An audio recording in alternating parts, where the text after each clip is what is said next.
Hey everyone, we are starting 6.2 this week, shifting focus to what we call the signal transduction model.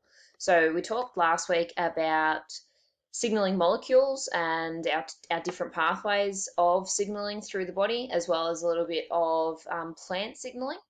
And we're looking this week at this thing that we call the signal transduction model, which is really just a nice, neat way for you to practice describing how these pathways work.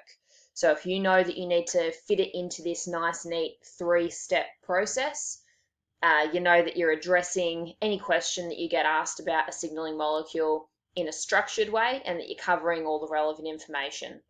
So it's a big one to be able to master, and there's a few tips along the way that I'll give you to making sure that you're getting the right information out of the questions that you'll be asked about this.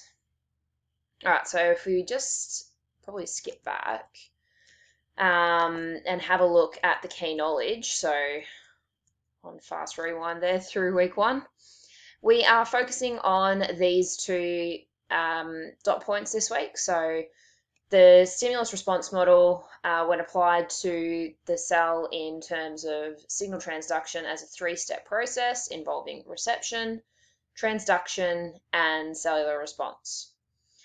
The difference in signal transduction for a hydrophilic and hydrophobic signal in terms of the position of the receptors on the membrane and in the cytosol, and initiation of transduction. And I love these little brackets that they've incorporated into this study design because it tells you where to draw the line. Details of specific chemicals, names of second messengers, G protein pathways, reaction mechanisms, or cascade reactions are not required.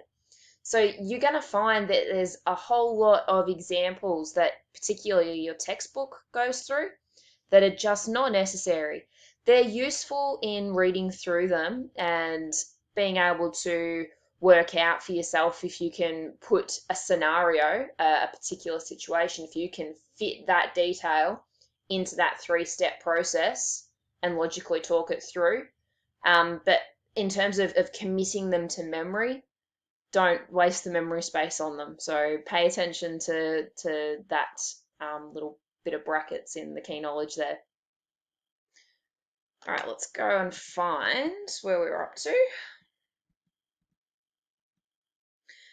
Okay, so this is what the the stimulus response model looks like, and you can see it's broken up into those three sections: reception, transduction, response, which just briefly means reception is any information that is detailing what the signal is and the location of the receptor. That's the big thing you need to communicate when you're talking about reception.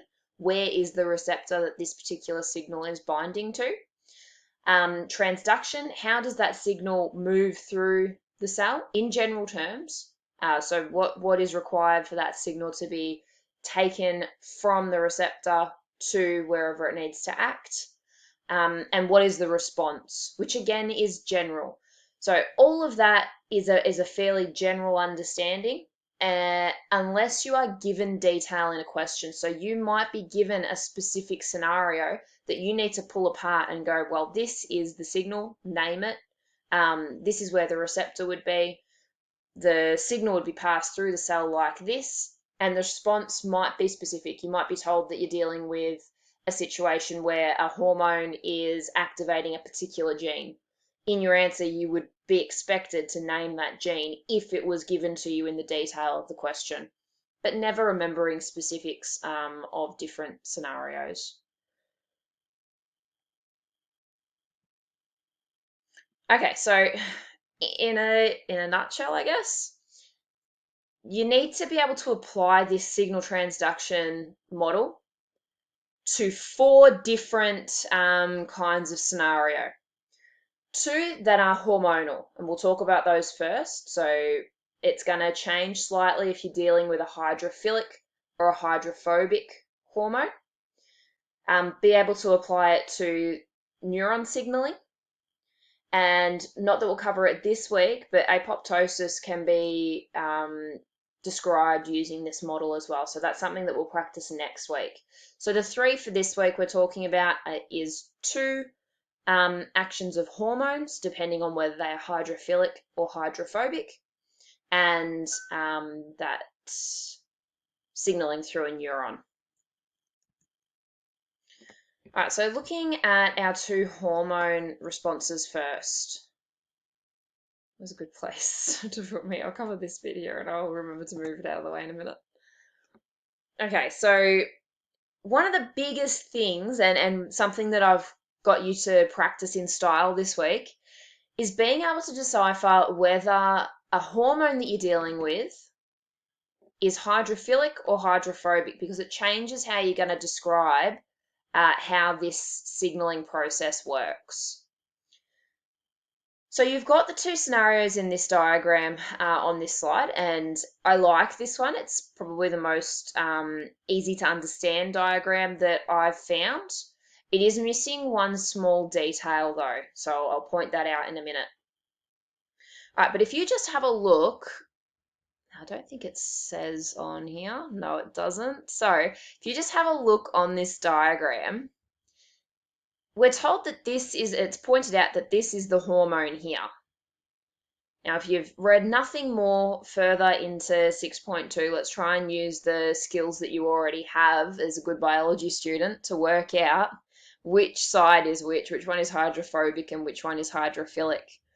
Now, if our signal is hydrophobic, we've already covered what that means in terms of its ability to cross a plasma membrane when we started with chapter 2. So if it is hydrophobic, does that mean it should be able to cross the membrane by simple diffusion or not? So key piece of detail from chapter 2, and is it something that you remember? Decide for yourself. If it's hydrophobic, it should be passing through the membrane. So it can cross by simple diffusion. It doesn't require any transport protein. It doesn't require any other mechanism. It can just pass through the membrane. Which two of these diagrams depicts that happening? Well, you decide. And you should have landed on this one here. All right, so over here we have our hydrophobic signaling. Now, here we've got listed the details that we need to understand for hydrophobic signaling. The detail that is missing is this chaperone protein or transport protein. So if it is a hydrophobic molecule, it can't travel through the bloodstream readily. It needs another protein to hold onto it, to escort it, if you like, through the bloodstream, because it doesn't like that water-rich environment because it's hydrophobic. So what is missing from this diagram is the representation of that chaperone protein. But that's okay. You can draw it in yourself or sketch in a label there. But that is one detail that's missing. So once this hydrophobic molecule, this hydrophobic hormone, reaches its target cell, and remember, hormones aren't targeted. A hormone is released into the bloodstream and it will go everywhere, but it will only have an effect upon cells that have the receptor for it.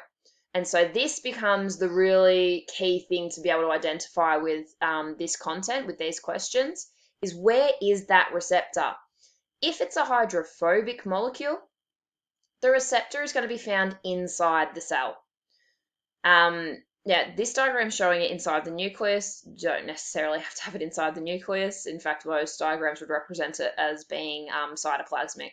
So the receptor will bind, or the signal will bind to the receptor, which is found in the cytoplasm of the target cell.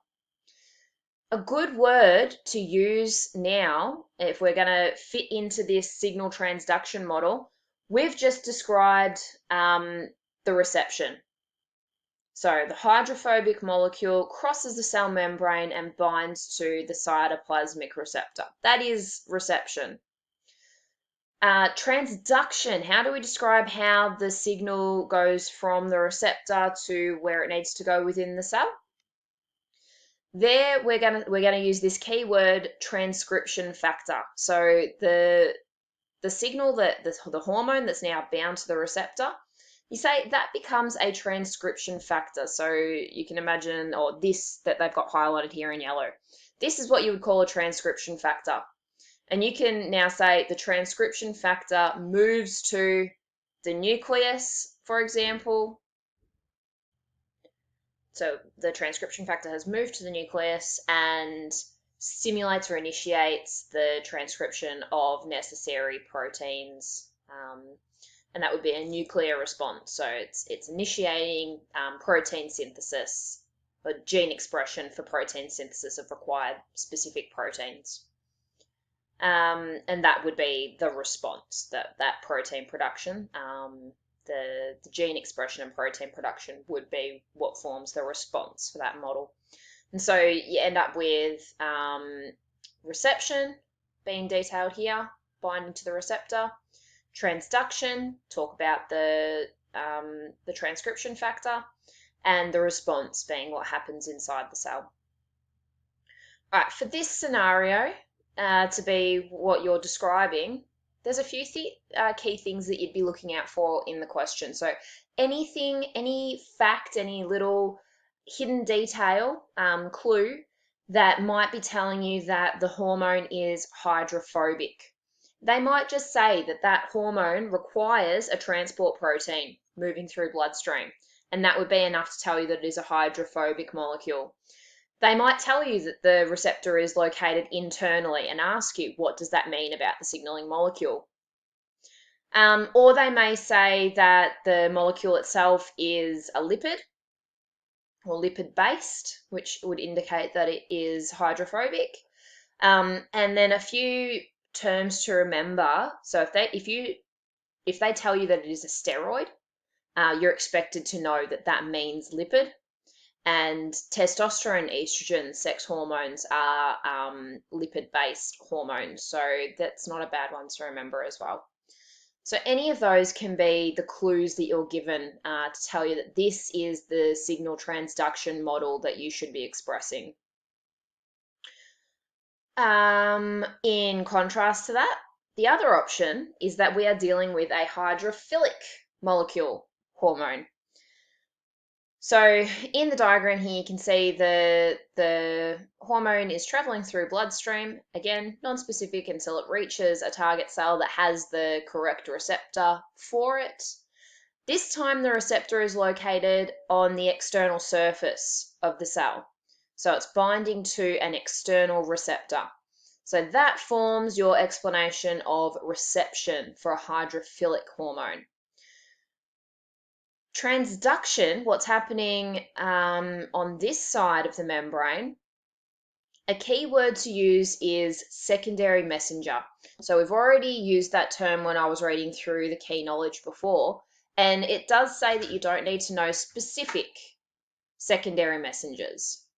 So there are some that the names crop up quite often, like cyclic AMP, CAMP, and G protein. They are both examples of secondary messengers. You don't need to commit them to memory, but it helps to sort of be able to recognize that that is the name of a secondary messenger. But what secondary messengers do is they are activated by this receptor. That causes a change, and then it's a cascade of reactions that happens to pass on that signal through the cell. So that's the only way you need to be able to describe it, that secondary messengers are activated, and that triggers a cascade of events which leads to the signal being passed through the cell. So that is transduction, the transduction step for hydrophilic hormones. Now, response for hydrophilic hormones, they often represent in two different ways. So it can be, just as we described before, just a nuclear response, where a particular gene needs to be transcribed and translated, or a cytoplasmic response, which might be triggering the exocytosis of a particular molecule, making some other kind of change to an organelle, activating a particular protein that is necessary for that cell to be utilizing at that time. So cytoplasmic responses could be described as the response here as well. If you are given no further detail about the situation, then you are free to just answer it with that general, that the response could be a nuclear response, which may be the transcription of a gene. So that's the hydrophilic pathway. Clues for the hydrophilic pathway. So again, you often for these questions, you're just given this scenario, this detail of this signaling molecule. It does this, and then it triggers this response in a cell. And from the clues in the question, you should be able to work out how to describe the signal transduction model. Is it hydrophilic or is it hydrophobic? So for a hydrophilic molecule, you're looking for things like being told that it freely moves in bloodstream without a chaperone protein. They might tell you that the receptor is external, although often that's what they're trying to get you to identify, the location of the receptor. If the word secondary messengers is used, that is an indication that you're talking about a hydrophilic hormone. And then anything that relates to the molecule being a protein structure. So they might refer to it as peptide-based, being composed of amino acids.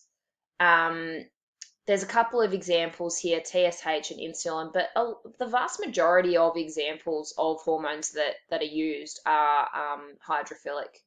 So if in doubt, that might be a good guess, but they're always going to be a bit 50-50 with it. So the only other thing that I wanted to touch on with this is one misconception that I often see students pick up somewhere along the line. See this hormone, this red dot here of our hydrophilic hormone. It does not cross this membrane. So this is not a transport protein. Please don't mistake it for a transport protein. While the hydrophobic molecule moves into the cell, the hydrophilic hormone never enters the cell. Instead, it is making a change to this receptor, and because this receptor is a transmembrane protein, that change is seen on the internal side of the membrane, and that change will trigger a response in the secondary messengers. So this hormone never enters the protein. That's really important to pick up on. Oops, and before we just move away from this slide, I've got to remember to move my head out of the way. Don't need to memorize all names. So you're told about so many different hormones in this chapter. You don't need to memorize them all. You just need to be able to identify, given a clue, whether they are hydrophilic or hydrophobic, and that will determine which model you describe. So again, don't memorize all the names of hormones. It's not a bad idea to have a couple like I've listed here, just as go-to examples, but you certainly don't need to remember all of them. All right, signal transduction in a neuron is a little bit more general, and is definitely not tested as often as hormone examples, but it still is able to be put into that signal transduction response. So the signal in this case, the signal binds to the dendrite. So there's a receptor located on the dendrite. I might just skip back to where we had the structure of the neuron before. All right. So the way it goes is on these dendrites, there is a receptor.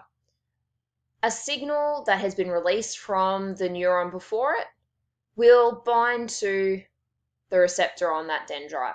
And this is as general as you need to know it. The binding of that receptor then triggers this change that happens in the axon. There's something called a sodium-potassium pump, and it keeps a balance of those two ions inside and outside of the cell. When the receptor binds to, when the signal binds to the receptor, those sodium-potassium pumps are triggered to open so that there's a rush of ions into the axon of the neuron. That causes a charge, a change, an ionization of the neuron. So that change in charge is what we call an action potential. You can simply say an action potential is generated. That signal is then passed down the axon. It's like a super fast domino effect. One sodium potassium pump opening will trigger the next and the next and the next. And that electrical charge, the action potential, is sent running down the axon. So reception is simply describing that the signal, the neurotransmitter from the previous neuron binds to the receptor of on a dendrite of this neuron. That triggers an action potential to be generated that runs down the length of the axon. So that is now our transduction. It's nice and neat here. So that section there is transduction, the action potential moving down the axon. When the action potential reaches the end of our neuron, the axon terminal, now I can go back to the slide I was just on, this is the response. So I'd love to have added into this diagram. I do think no, it doesn't talk about it there. I do have it in the notes over here though. When the action potential reaches the synaptic terminal, that triggers what they just refer to as an influx of calcium. So talked about here. So the calcium rushes into that axon terminal, and the increase in calcium triggers these secretory vesicles stored in the end here to merge with the cell membrane in exocytosis and release their neurotransmitter. The neurotransmitter moves across the synapse and binds to the receptor of the next neuron in line. So remember, our nerves are neurons sort of end to end, and you can imagine that process of signal transduction occurring through each neuron, and how fast that must be happening, because I just thought about snapping my fingers and they snap. So that's a very quick process. Now, and the postsynaptic cell may be another neuron if we're just continuing that pathway of signaling down a neuron, or it might be an effector cell, so it might be the muscles in my thumb, and the neuron before them is communicating them to move. But whatever it is, or whatever detail you're given, you'll be able to process into that 3-step model.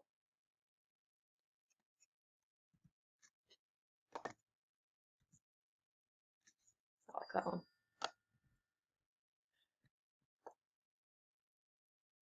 We take them for granted, I guess, sometimes. So you are using your neurons right now to understand how your neurons are working. Mind-blowing. All right, now that is for next week, so I'll leave that alone. We'll have a look quickly at style for the week. If I can find where I've put it.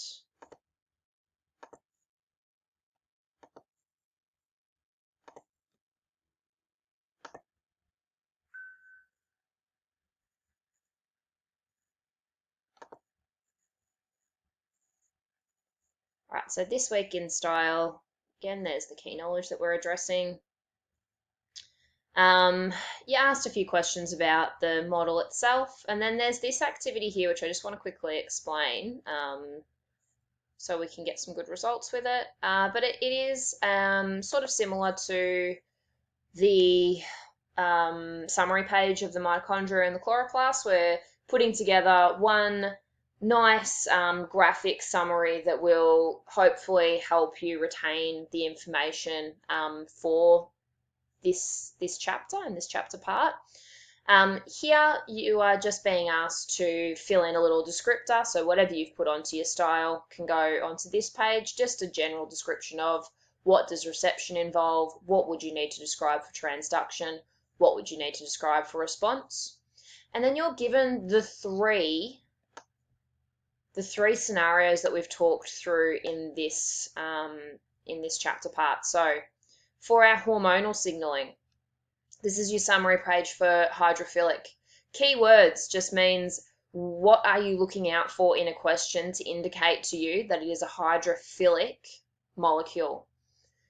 In this box here, I would like to see a description, so a written description of how generally you would describe the reception for hydrophilic molecules, the transduction, and the response.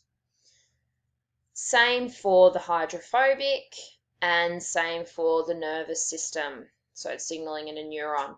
You're then given these 3 diagrams on the last page.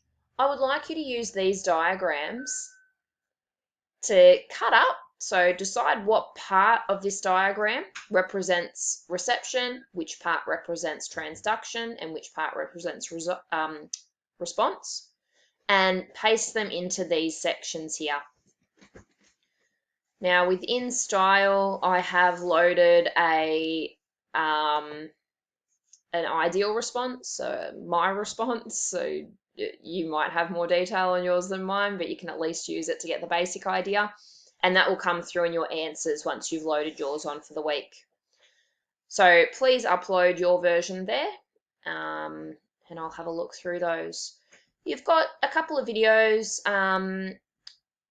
I think they're from ACE, which is a Victorian or a VCAR appropriate education body. So they go through hydrophobic and hydrophilic signaling in particular, and it's good to see somebody else describe it as well as me. And then describing an example of your own, and some practice questions. So I've put together a bunch of practice questions for you to try to identify whether it is an internal or an external receptor that you would be describing. Drag and drop for a signal transduction model. And this is an exam question, not a VCAR question, but it easily could be. So there's a good question there based on that diagram as well. And then I think the last couple of things is uploading the results from your banana experiment, your ethylene experiment from last week, and worksheet 15, which I'll put a digital copy of up in the files as well for you to access. And that is our week in biology. So as always, if you need help, I am available online. Watch this video back if you need to. And hopefully that is all you need from me in terms of theory. Good luck for the week and look forward to seeing you.